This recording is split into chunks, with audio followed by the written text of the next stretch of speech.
C'est ici, sur le site de l'ancienne usine à bébés de Villeurbanne, un temps pressenti pour une grande salle de l'Asvel, que la méga-clinique de l'Est lyonnais devrait être construite.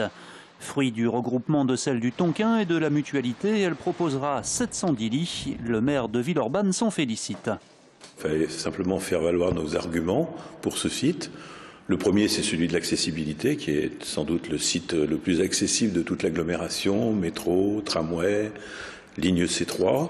Et puis, il y avait aussi la volonté, je crois, du groupe Capio et surtout des praticiens, voire même des personnels de la clinique, parce que pour l'instant, l'essentiel de la clinique, il est à Villeurbanne aujourd'hui. Seulement voilà, cette grande clinique fait des jaloux du côté de Mézieux, Vaux-en-Velin et surtout d'Essines, où l'on voulait aussi accueillir le projet. Ce projet est un projet structurant pour notre territoire. C'est le premier élément, je dirais, quelque part de stupéfaction qui nous a animés quand nous avons appris que potentiellement ce projet pouvait être supprimé. On ne peut pas accepter que l'Est lyonnais devienne un désert médical. C'est ce qui est en train de se faire.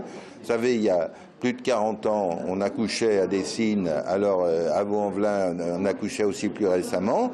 Et aujourd'hui, on va nous dire, bon, bah, les habitants de l'Est lyonnais, de l'autre côté du périphérique, ils n'ont plus droit à rien. La clinique devrait voir le jour d'ici 2017 et employer 1500 personnes. Le chantier est estimé à 150 millions d'euros. Reste à savoir si l'ARS, l'Agence régionale de santé, entendra les arguments des maires hostiles au projet sur Villeurbanne.